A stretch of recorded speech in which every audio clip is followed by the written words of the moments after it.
Il y a des noms qui ne se croisent jamais vraiment, mais que l'histoire place malgré eux dans la même pièce.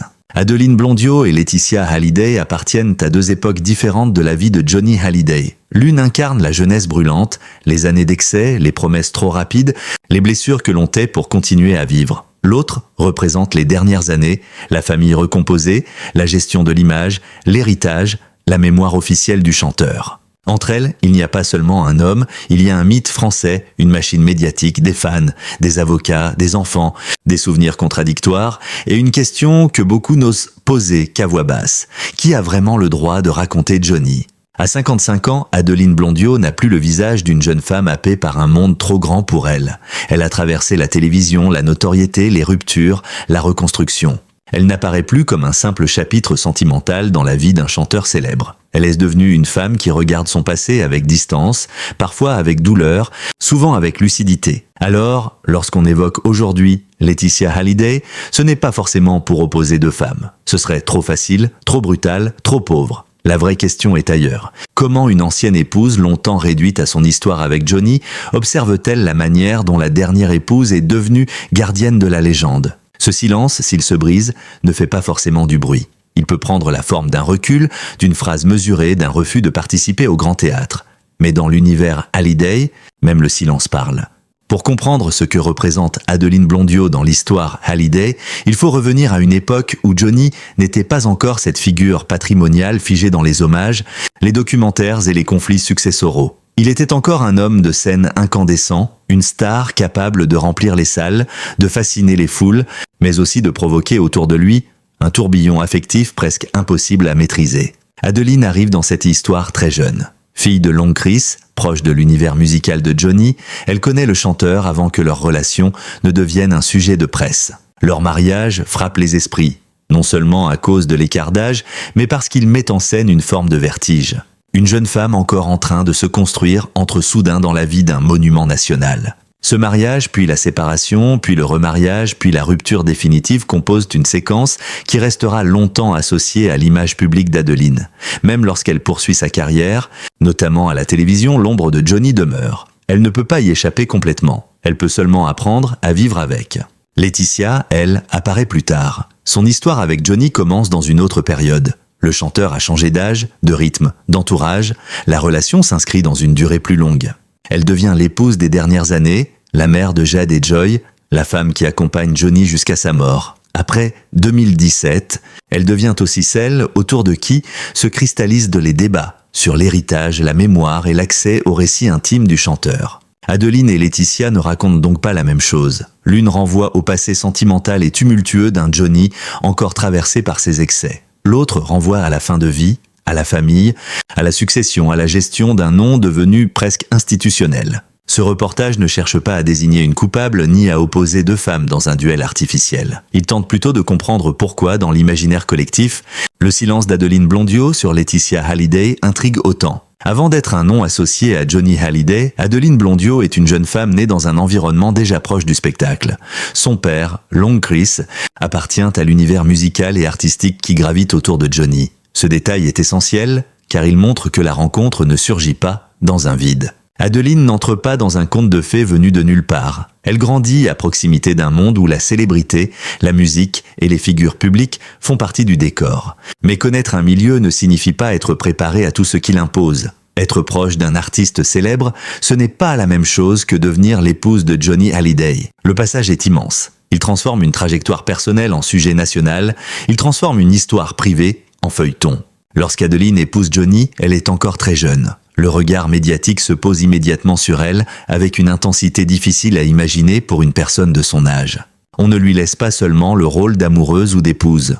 On lui attribue une place symbolique, celle de la jeune femme qui accompagne l'idole, celle que le public observe, juge, compare, commente.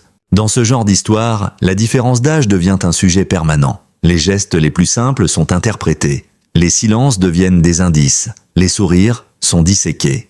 Le couple n'existe presque jamais seul. Il existe devant les photographes, dans les journaux, dans les conversations de fans. Adeline, à cette période, semble prise entre deux réalités. D'un côté, elle vit une relation personnelle avec un homme. De l'autre, elle se retrouve face à une légende nationale dont chaque choix déclenche des réactions. Johnny n'est pas un compagnon ordinaire. Il est une institution affective. Le public a l'impression de le connaître, parfois même de posséder une partie de lui.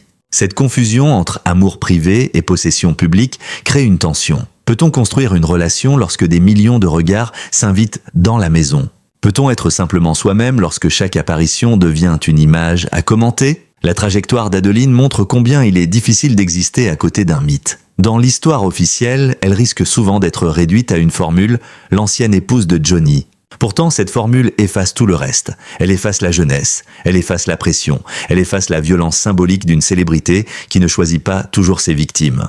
Le mariage avec Johnny n'est pas seulement une union sentimentale. C'est une entrée brutale dans une mécanique où l'intime devient un spectacle. À partir de là, Adeline doit apprendre à se protéger. Peut-être pas immédiatement, peut-être trop tard, mais cette nécessité deviendra centrale dans sa vie. Après la rupture, la société médiatique ne libère pas vraiment ceux qu'elle a exposés. Elle continue de les rappeler à leur passé. Elle demande des souvenirs, des confidences, des détails. Elle transforme l'ancien amour en archive exploitable. Et quand Adeline parle, on attend d'elle qu'elle confirme une légende ou qu'elle révèle une blessure. Ce piège explique en partie son silence. Parler de Johnny, c'est toujours risquer de rouvrir une histoire qui ne lui appartient plus totalement. Parler de Laetitia, c'est entrer dans une autre zone encore plus sensible, celle de la dernière épouse, de la veuve, de l'héritage et de la mémoire. Laetitia Hallyday occupe une place très particulière dans l'histoire de Johnny. Elle n'est pas seulement une épouse parmi d'autres, elle est celle qui accompagne les dernières décennies, celle qui apparaît dans les images familiales, celle qui se retrouve au centre du récit après la disparition du chanteur. Cette position donne une force immense, mais aussi une vulnérabilité considérable. Être la dernière épouse d'un monument populaire signifie devenir, après sa mort, la première cible des attentes contradictoires. Certains veulent qu'elle protège la mémoire, d'autres l'accusent de la contrôler. Certains voient en elle une femme endeuillée, d'autres une gestionnaire d'images. Entre ces perceptions, la frontière est fragile. Après la mort de Johnny, le conflit autour de l'héritage a profondément marqué l'opinion. La famille, déjà complexe, devient alors un sujet national. David Hallyday, Laura Smet, Laetitia, Jed et Joy se retrouvent de malgré eux au centre d'un débat dépassant largement le cadre juridique. Ce qui se joue dans les médias n'est pas seulement une question de patrimoine. C'est une lutte autour de la place de chacun dans le récit Hallyday. Laetitia, dans cette période, devient une figure polarisante. Pour certains, elle est celle qui a accompagné Johnny jusqu'au bout, celle qui a assumé les dernières années, les soins, la fatigue, les décisions difficiles. Pour d'autres, elle représente une forme de verrouillage autour du chanteur, une distance avec les enfants aînés, une volonté de maîtriser l'image posthume. Il serait injuste de réduire cette histoire à une caricature. Les familles recomposées sont souvent traversées par des blessures anciennes, des malentendus, des loyautés contradictoires. Lorsqu'un héritage matériel se mêle à un héritage affectif, les tensions deviennent presque inévitables. Et dans le cas Hallyday, chaque tension familiale se transforme aussitôt en événement public. Laetitia ne peut donc pas être comprise seulement comme une personne privée. Elle devient un symbole. Elle porte malgré elle la question suivante. Qui écrit la dernière page d'un homme qui a appartenu à plusieurs femmes, plusieurs enfants, plusieurs époques et plusieurs publics? C'est précisément ici que le regard d'Adeline Blondiau intrigue. Adeline n'est pas directement au centre de la bataille successorale. Elle n'est ni héritière, ni veuve, ni enfant du chanteur. Mais elle connaît de l'intérieur ce que signifie vivre à côté de Johnny. Elle sait ce que peut produire sa lumière. Elle sait aussi ce que cette lumière peut brûler. Son silence sur Laetitia peut donc être interprété de plusieurs manières. Il peut être une forme d'élégance, ne pas commenter une histoire qui ne lui appartient pas. Il peut être une protection, éviter de devenir un instrument dans une guerre médiatique. Il peut aussi être un jugement silencieux sur la manière dont le monde Hallyday continue de traiter les femmes qui l'ont traversé. Dans tous les cas, ce silence n'est pas vide. Il contient une expérience. Il dit peut-être que celles qui ont aimé Johnny savent mieux que quiconque combien il est dangereux de parler à sa place. Comparer Adeline Blondiau et Laetitia Hallyday serait tentant. La presse aime les face-à-face, elle aime les anciennes épouses, les dernières compagnes, les rivalités supposées. Elle aime transformer une trajectoire complexe en duel féminin. Pourtant, cette lecture est insuffisante. Adeline et Laetitia ne se situent pas au même endroit dans la vie de Johnny. Adeline appartient à une période de jeunesse relative, d'instabilité, de passion exposée, de rupture. Laetitia appartient à une période plus longue, plus familiale, plus institutionnelle. L'une a connu le Johnny encore tumultueux des grands excès publics. L'autre a connu le Johnny vieillissant, malade, père adoptif, installé dans une autre temporalité. Mais toutes deux ont affronté un même piège, celui d'exister dans l'ombre d'un homme dont la notoriété écrase tout. Dans l'univers Hallyday, les femmes sont souvent regardées à travers leur lien avec Johnny. On les interroge sur lui, on les définit par rapport à lui. On leur demande de confirmer, de nuancer, d'expliquer, de pardonner, de se justifier. Leur propre histoire passe au second plan. Adeline, après sa séparation, a dû reconstruire une identité publique. Actrice, scénariste, animatrice, puis sophrologue, elle a tenté de déplacer le regard, mais le passé revient toujours. Le nom Hallyday agit comme une empreinte. Même lorsqu'elle parle d'autre chose, le public veut revenir à Johnny. Laetitia, de son côté, vit un phénomène inverse mais tout aussi lourd. Elle ne peut pas quitter le récit Hallyday parce qu'elle en est devenue l'une des gardiennes principales. Chaque hommage, chaque documentaire, chaque décision autour de l'image du chanteur la replace au centre. Elle ne peut pas disparaître sans être accusée d'abandonner la mémoire. Elle ne peut pas apparaître sans être accusée de l'exploiter. Dans ce contexte, le silence d'Adeline sur Laetitia prend une dimension particulière. Il évite de nourrir un récit trop simple. Il refuse peut-être la mise en concurrence, car opposer les femmes de Johnny, c'est souvent éviter de parler de Johnny lui-même, de son pouvoir d'attraction, de ses contradictions, de la manière dont son entourage a parfois vécu sous pression. La question n'est donc pas de savoir si Adeline approuve ou condamne Laetitia. La question est de comprendre pourquoi le public attend d'elle une prise de position. Pourquoi une ancienne épouse devrait-elle juger la dernière ? Pourquoi faudrait-il que chaque femme liée à Johnny participe au tribunal permanent de sa mémoire ? Cette attente révèle quelque chose de profond dans notre rapport aux célébrités. Nous voulons des récits clairs, nous voulons des gentils et des coupables, nous voulons des phrases définitives.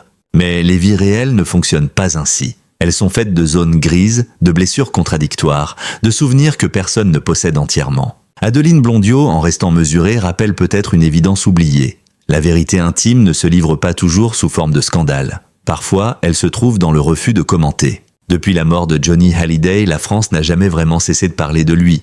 Ses chansons continuent de circuler, ses concerts sont rediffusés, ses proches sont interrogés, sa tombe, ses maisons, ses archives, ses objets, ses droits, son image, tout devient matière à mémoire.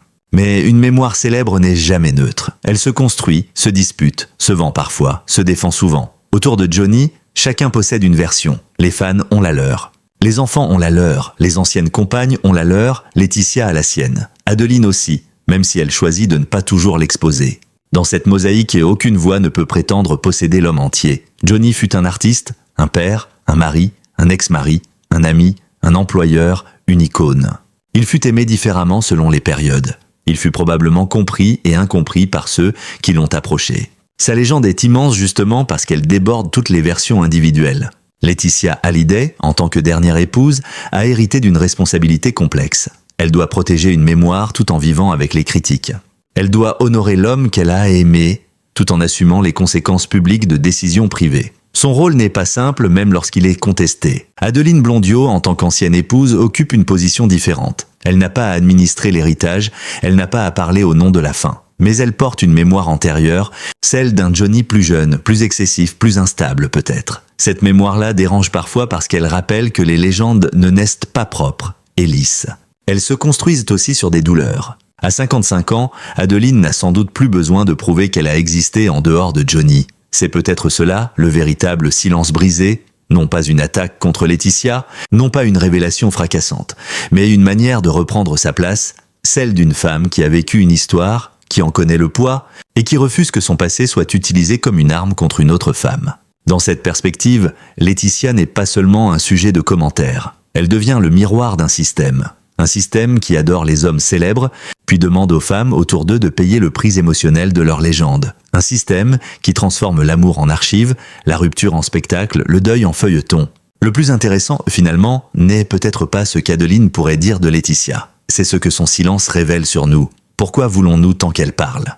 Pour entendre une vérité ? Pour confirmer un soupçon ? Pour relancer une rivalité ? Ou simplement parce que nous n'acceptons pas qu'une femme choisisse de garder pour elle une partie de son histoire ? L'histoire d'Adeline Blondiau, de Laetitia Hallyday et de Johnny Hallyday ne peut pas être réduite à une opposition. Elle raconte plutôt la difficulté d'exister autour d'une légende nationale. Elle montre comment une vie privée peut devenir un patrimoine public, comment une femme peut être enfermée dans un rôle, et comment le silence peut parfois être plus digne qu'une déclaration spectaculaire. Adeline Blondiau n'a pas besoin de crier pour rappeler qu'elle a traversé une époque intense. Laetitia Hallyday n'a pas besoin d'être idéalisée ou condamnée pour que l'on reconnaisse la complexité de sa place. Quant à Johnny, il demeure au centre d'un récit que personne ne pourra jamais posséder entièrement. Alors, Que pensez-vous de cette histoire? Le silence d'Adeline Blondiot est-il une forme de sagesse, de protection, ou cache-t-il encore une vérité que le public ignore?